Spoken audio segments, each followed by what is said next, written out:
Last നമ്മൾ CR ഇറങ്ങിയ സമയത്ത് നമ്മളൊരു വണ്ടി ചെയ്തു. CR ഡിഫൻഡർ ആക്കിയ പോലൊരു വണ്ടി.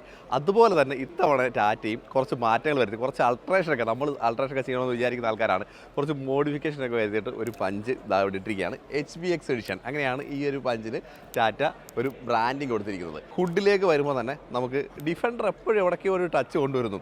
ഒരു ഫുഡ് സ്കൂപ്പ് ഇവിടെ കൊടുത്തിട്ടുണ്ട്. നമുക്കാണെങ്കിൽ കയറി നിൽക്കാനൊക്കെ വേണ്ടിയിട്ട്. ഇത് ആക്ച്വലി ഒരു ഫംഗ്ഷനിലല്ല, ഇത് നമുക്കൊരു എന്താണ് ഒരു ഭംഗിക്ക് വേണ്ടി വെച്ചേക്കുകയാണെന്ന് പറയാം.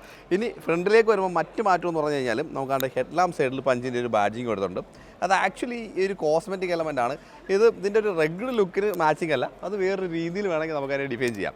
ഈ ഫ്രണ്ടിൽ ബമ്പറിലേക്ക് വരുമ്പോഴത്തേക്ക് ആ റെഗുലർ ലുക്ക് നിലനിർത്തിയിട്ടുണ്ട്. നോർമലി ഈ ഒരു പോർഷനിലായിട്ടാണ് നമ്മൾ നോർമൽ ബമ്പർ വരുന്നതെങ്കിൽ ഇവിടെ ബമ്പറിനകത്ത് ഒരു എക്സ്ട്രാ എലമെൻറ്റ് ആഡ് ചെയ്തിട്ടുണ്ട്. ഈ ഒരു യു ഷേപ്പിൽ ആഡ് ചെയ്തിട്ടുണ്ട്. അത് കുറച്ചുകൂടെ റെഡ് ലുക്ക് നല്ലപോലെ കൊടുക്കുന്നുണ്ട്. അതിനകത്ത് ഒരു അഗ്രസീവ്നെസിൻ്റെ ഒക്കെ ഒരു ഫീല് പോലെ ഒരു റെഡ് ഇൻസെർട്ട് നമുക്ക് രണ്ട് സൈഡിൽ കൊടുത്തിട്ടുണ്ട്. ഓൾ ടെറൈൻ ടയേഴ്സാണ് കൊടുത്തിരിക്കുന്നത്. അത് ഭയങ്കര അട്രാക്ഷനാണ്. നമുക്കൊരു ഓഫ് റോഡൊക്കെ പോകാൻ പറ്റുന്ന രീതിയിലൊരു ഫീൽ എക്സ്ട്രീമിലി കൊണ്ടുവരാൻ പറ്റുന്നുണ്ട്. സാധാരണ പലരും വണ്ടി അൾട്ടർ ചെയ്യുമ്പോൾ ഉപയോഗിക്കാൻ ആഗ്രഹിക്കുന്ന ഒരു ടയറാണ്. ആ ടയർ ഇതിലേക്ക് കൊടുത്തിട്ടുണ്ട്. യോഹാമയുടെ ടയറാണ്. 16 ഇഞ്ച് തന്നെയാണ് ടയർ വീൽ സൈസ് വരുന്നത്. അതുപോലെ അലോയ് വീലിലും മാറ്റം കൊണ്ടുവന്നിട്ടുണ്ട്. നോർമലി നമ്മൾ ബ്രാൻഡിൽ നിന്ന് കാണാത്ത തരത്തിലുള്ള ഒരു അലോയ് വീലാണ് ഇതിനകത്ത് തോന്നിയത്. അതിനകത്ത് ടാറ്റയുടെ ബാഡ്ജിങ് ഉൾപ്പെടെ ഉണ്ട് കേട്ടോ. അപ്പോൾ അലോയ് വീലും ടയർ ഭയങ്കര അട്രാക്ഷൻ ആണെന്ന് തന്നെ നമുക്ക് പറയാതിരിക്കാൻ വയ്യ. ഡോർ ക്ലാഡിങ് സൈഡിലേക്ക് വരുമ്പോൾ നോർമൽ ഒരു ബ്ലാക്ക് ക്ലാഡിംഗ് ആണ് വരുന്നത്. അതിനകത്ത് കുറച്ച് സിൽവർ ഇൻസെർട്ടോട് കൊടുത്തിട്ട് ആ ഒരു റെഡ് ലുക്ക്, ഒരു അഗ്രസീവ് ലുക്ക് ഈ ഒരു സൈഡിൽ കൊണ്ടുവന്നിട്ടുണ്ട്. പിന്നെ വിൻഡോ സൈഡിലേക്ക് വരുമ്പോൾ നമുക്ക് ഈ ഒരു ഭാഗത്ത് ഒരു വൈസർ കൊടുത്തിട്ടുണ്ട്.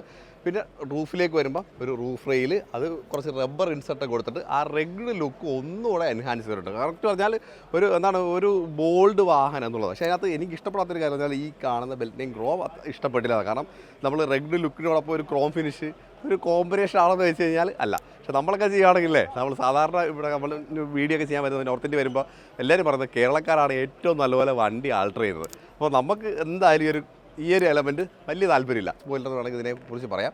നോർമൽ ഒരു സ്പോയിലർ ഉണ്ട്, അതിൻ്റെ മുകളിലായിട്ടാണ് അത് ഇൻസർട്ട് ചെയ്തിരിക്കുന്നത്. ഒരു മാറ്റ് ഫിനിഷിലാണ് ആ എലമെൻറ്റെല്ലാം ത്രൂ ഔട്ട് മേക്ക് ചെയ്തിരിക്കുന്നത്.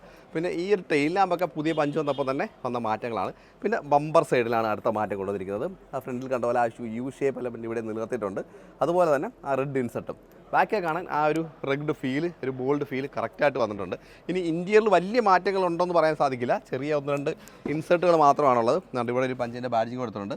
ബാക്കി സീറ്റും കാര്യങ്ങളൊക്കെ പുതിയ പഞ്ചിൽ അടിപൊളിയായിട്ട് കുറേ മാറ്റങ്ങൾ വന്നിട്ടുണ്ട്. കാരണം അതിനകത്ത് തൈ സപ്പോർട്ട് എക്സ്റ്റെൻഡ് ചെയ്തിട്ടുണ്ട്, സ്ക്രീന്, അതുപോലെ ബേസ് വേരിയൻ്റ് അത്യാവശ്യ ഫീച്ചേഴ്സ് നമുക്ക് പുതിയ പഞ്ചിൽ അവൈലബിൾ ആണ്. അപ്പം ഇതാണ് പുതിയ പഞ്ചിൻ്റെ വിശേഷങ്ങൾ. ഇതിനകത്ത് HBX എഡിഷൻ കുറച്ചുകൂടെ എന്താണ് സെപ്പറേറ്റ് ആയിട്ട് ഒരു കുറച്ചുകൂടെ ഒരു സ്പെഷ്യാലിറ്റി തരുന്നുണ്ട്.